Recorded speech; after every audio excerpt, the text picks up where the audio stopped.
So, hello everyone. So, this is recording for example number two. So, this time we will use the vertical strip. So, dun sa previous video natin, ginamit natin yung DY or the horizontal strip. So, dito, tingnan natin, what if you want to use the vertical strip? So, makita natin na same pa rin yung answer. Ano?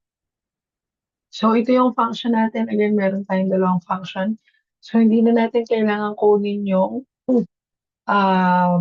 inverse function kasi ito na mismo yung gagamitin natin, di ba? So, since we will be using the vertical strip, so yung y is equal to x squared at y equals to minus x will be, uh, uh, will be the equation that we will use. So, yun pa rin. So, kung maalala nyo, yan pa rin yung ating video. Pero, um, tingnan natin kung paano natin interpret yung boundaries niya. So, again, paano natin kukunin yung boundaries? So, after nyo na mag-graph, so, hypothetically, nakuha na natin yung graph kasi dun sa previous video, kinuha natin yung table of values para makuha yung vertex ng parabola so that you'll be able to get the sketch of the graph. So, technically, and hypothetically, na-graph na natin. Then, tingnan natin yung boundaries, no? Kasi, again, dun sa horizontal uh, perspective, makita nyo yung ating boundaries will be y is equal to 4 and x is equal to 1. Kaya meron pa tayong another boundary from 0 to 1. Pero, what if we want to use the vertical function or the vertical strip rather? So, ito na yung gagamitin natin, di ba? So that will be y is equal to x squared and y is equal to 2 minus x.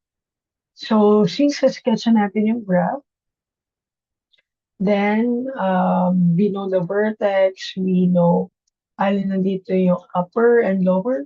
So makikita natin yung upper or yung top function. So ito yung top function will be the linear function. And the lower function will be the parabola. Ano? So, sige, let's figure out the boundary. So, same pa rin ba yung boundary natin? Yes, pero within the function of x. So, tingnan nyo to. So, y will be equal to y. So, kunin natin yung boundary. So, x squared will be equal to 2 minus x. So, equate lang natin yan to 0. So, x squared plus minus 2 plus x and plus x minus 2. So, that will be equal to 0. So, kunin natin yung factor. So, yung factor natin, so x squared plus x minus 2. So, kunin natin yung factor niya. So, that will be x plus 2 and x minus 1. So, tingnan natin. So, that will be negative 2, negative x, positive 2x, x squared. So, that will be equal to x squared plus x minus. So, ito yung ating factor. So, that will be x plus 2 times x minus 1 will be equal to 0. So, yun yung solution natin. So, x plus 2 will be equal to 0. So, x will be equal to negative 2. So, yun yung ating boundary. And the upper boundary will be x minus 1 is equal to 0. So, therefore, x is equal to 1. So, our boundary will be negative 2. X is equal to negative 2. So, ito yan, di ba? X is equal to negative 2. So, yung boundary natin will be a vertical line. And x is equal to 1. So, yung boundary na yun, hindi na natin kailangan ng another boundary kasi nasakop na niya lahat ng area. Di ba? So, ito na rin yun. Okay?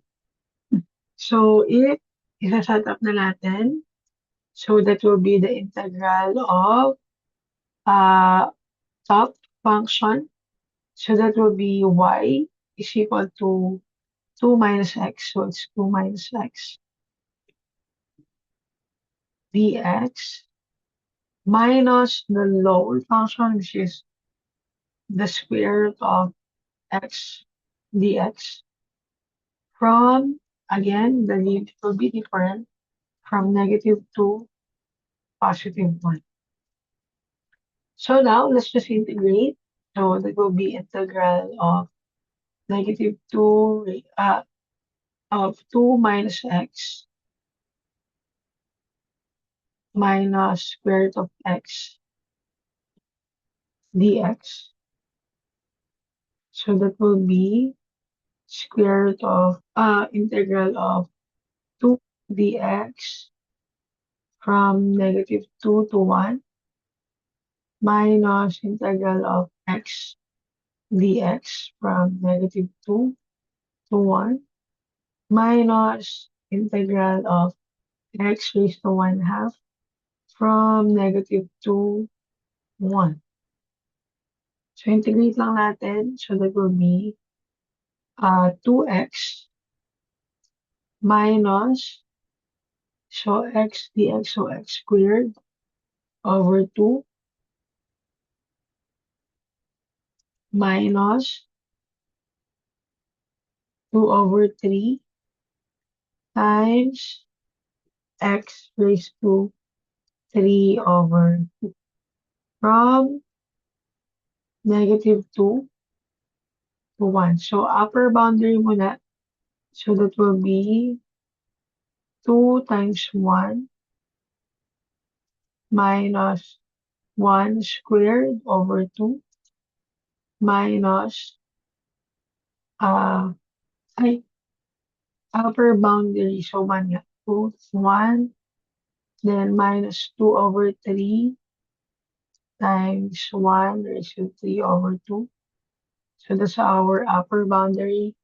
Minus our lower boundary is 2 times negative 2 minus um, negative 2 squared over 2 minus 2 over 3 times negative 2 raised to 3 over 2. So, again, ito yung area natin. Area.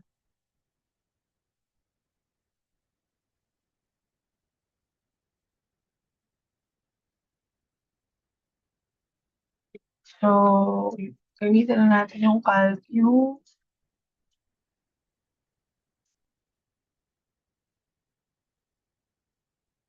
So, 2 minus 0.5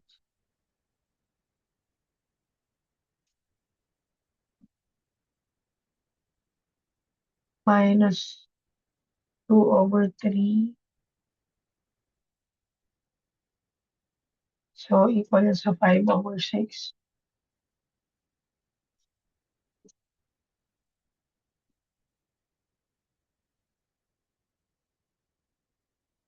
Minus negative 4 minus 2 minus 2 over 3 raised to times negative 2 raised to 3 over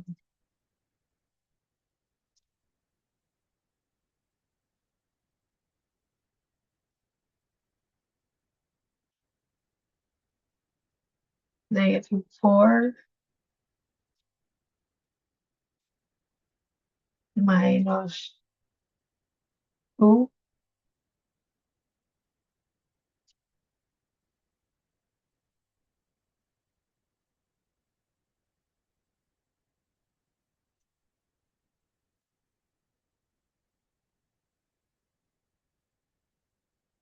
ulit 2,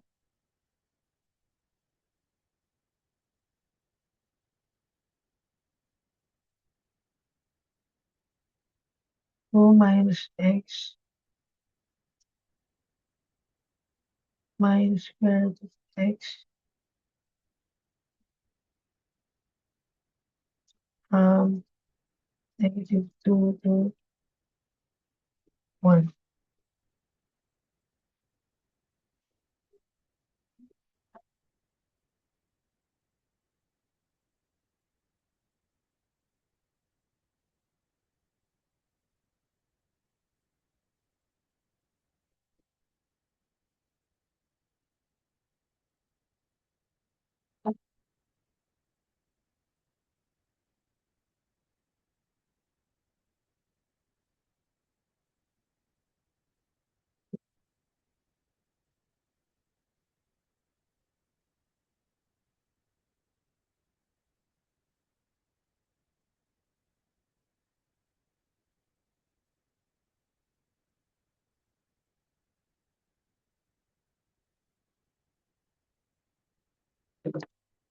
Okay, so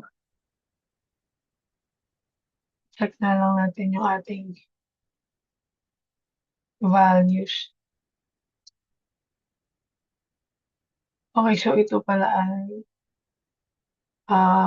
x squared ulit. So this one is x squared.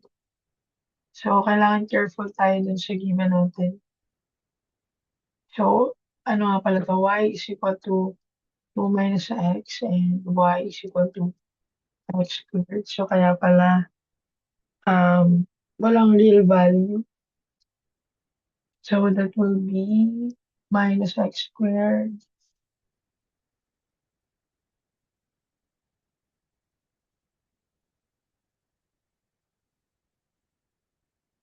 So ito x squared din.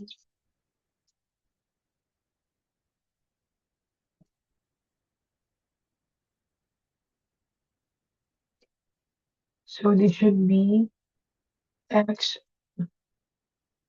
uh raised to 3 over 3.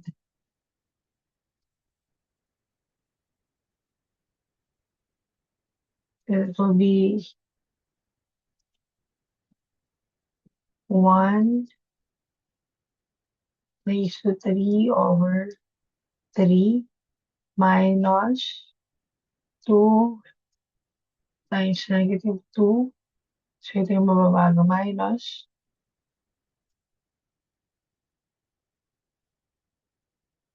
-2 raised to 3 over 3. So the upper boundary should be minus 1/2 minus 1/3, which is equal to 7 over 6. So the upper boundary is 7 over 6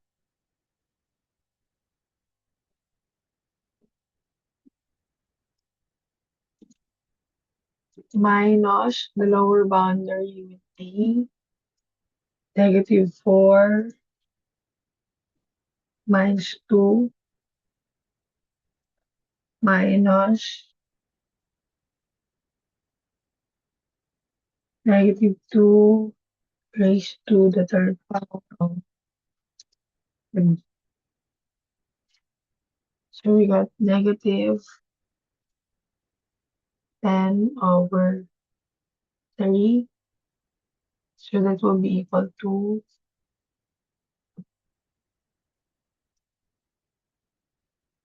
7 over 6 plus 20 over 6. So that will be equal to 27 over 6 or 9 over 8. So 9 over 2.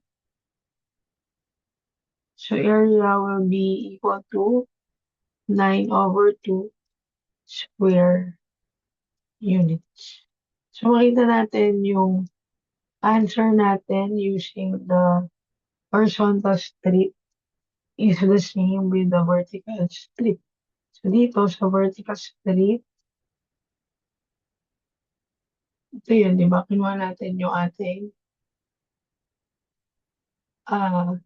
infinitesimal amount of dx. Okay? So dx times the height. So ang area natin would be 9/2 square unit. And it is the same with our answer using the horizontal function. So for your assignment, so practice nyo, no?